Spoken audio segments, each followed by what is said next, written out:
लोकसभा चुनाव के नतीजों के बाद पहली बार महाविकास अघाड़ी के नेताओं ने साझा प्रेस कॉन्फ्रेंस की। इसमें 3 प्रमुख दलों यानी शरद पवार इसमें शामिल हुए जो कि एनसीपी के प्रमुख हैं, उद्धव ठाकरे शिवसेना यूबीटी के प्रमुख और कांग्रेस से पृथ्वीराज चव्हाण। कई नेता इसमें शामिल थे। इन 3 बड़े नेताओं के अलावा एनसीपी अध्यक्ष शरद पवार ने कहा कि महाराष्ट्र की जनता ने बीजेपी को पराजित कर दिया है। सरकार ने सत्ता का दुरुपयोग किया और बिना वजह के लोगों को जेल में डाल दिया। महाराष्ट्र में भी 3 महीने में सरकार बदल जाएगी। शिवसेना यूबीटी के प्रमुख उद्धव ठाकरे ने कहा कि मोदी सरकार अब एनडीए सरकार हो गई है। ये कितने दिन चलेगी या ये बड़ा सवाल है। साथ ही उन्होंने कहा कि जो लोग छोड़कर गए हैं बिल्कुल उन्हें वापस नहीं लिया जाएगा। साथ ही उद्धव ठाकरे ने कहा कि पूरे देश में इस तरह का माहौल था कि बीजेपी के खिलाफ कोई लड़ नहीं सकता।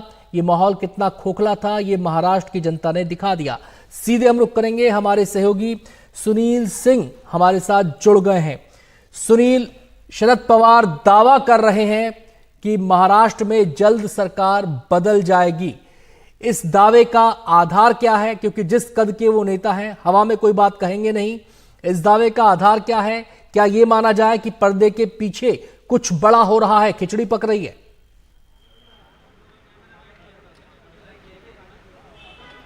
देखिए, बहुत साफ है जिस तरह से लोकसभा चुनाव का परिणाम आया है और एमवीए को 30 सीटें मिली हैं और एक इंडिपेंडेंट जो है सांगली से विशाल पाटिल, वो भी एक तरह से कांग्रेस के ही हैं, बागी रहे हैं।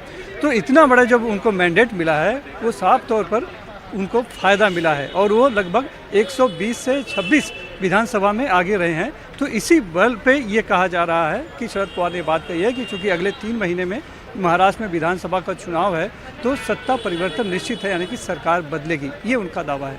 दरअसल इस लोकसभा चुनाव में महाविकास अघाड़ी के 3 प्रमुख घटक दल जो हैं, कांग्रेस, एनसीपी शरद पवार और शिवसेना उद्धव बाला साहब ठाकरे ने जिस तरह से चुनाव लड़ा और जिस तरह से जनता का उन्हें समर्थन मिला और जिस तरह से उन्हें वोट मिले हैं, सीटें मिली हैं, उस लिहाज से महाविकास अघाड़ी में उत्साह है और इनका मनोबल बढ़ा हुआ है और इनको कहीं ना कहीं इनको अब लग रहा है कि यही अगर स्थिति बनी रही और हमने मिलकर फिर से लड़ा कि वोटों का ध्रुवीकरण नहीं हो पाएगा और एक साथ इनके तीनों के दलों के वोट मिलेंगे तो स्वाभाविक तौर पे इसका फ़ायदा जो है कि वो महाविकास अघाड़ी को मिलेगा, यानी बीजेपी के खिलाफ जाएगा, महायुति के खिलाफ जाएगा। और इसी लिहाज से एक संदेश देने की कोशिश की गई है, क्योंकि बीच बीच में जो सभी पार्टियां होती हैं वो अपनी अपनी बातें रखती हैं और वो कहते हैं कि हम पूरे सभी विधानसभा चुनाव लड़ेंगे। तो ये कहीं ना कहीं तीनों पार्टियों में कोई अंतर भेद नहीं है, मतभेद नहीं है, ये बताने की फिलहाल कोशिश की गई थी और इसीलिए ये प्रेस कॉन्फ्रेंस यहाँ पर रखी गई थी। तीनों दलों के बड़े नेता यहाँ पर उपस्थित थे। शरद पवार थे, उद्धव ठाकरे थे, पृथ्वीराज चव्हाण और बाला साहब थोरात थे कांग्रेस की तरफ से, और सभी ने एक तरह से अपनी एकता यहाँ पर दिखाई है, अपनी बढ़ी हुई ताकत का एक तरह से इजहार किया है और किस तरह से इस समय राज्य में इस परिस्थितियाँ उनके अनुकूल हैं, मतदाता उनके साथ हैं, चाहे वो प्याज के किसान हो जो कि किसान नीति की वजह से नाराज़ थे, बीजेपी से नाराज़ थे, मराठा हों जो कि आरक्षण से लेकर बीजेपी से नाराज़ है, लोकतंत्र का तो कहीं ना कहीं दुरुपयोग खत्म करने की बात थी, सत्ता का दुरुपयोग किया गया तो लोगों में उस बात को नाराज़गी है, किस तरह से लोगों को बिना वजह कई लोगों को जेल में डाला गया। तो इन सब परिस्थितियों कहीं ना कहीं महाविकास अघाड़ी के प्रतिकूल है, यानी विपक्ष के पक्ष में है और इसीलिए ये एक माहौल बना रहेगा और साथ में चुनाव मिलकर लड़ेंगे और महायुति को यानी बीजेपी को सरकार से बाहर करेंगे। ये एक तरह से यहाँ पर ध्येय लिया गया और उन्होंने बताया भी, और यही वजह थी कि यहाँ पर तीनों एक साथ आए और अब उन्होंने अपनी एकता की बात कही और भविष्य में अपनी जीत की भी बात कही। कहीं विधानसभा में हम साथ में लड़ेंगे और जीतेंगे।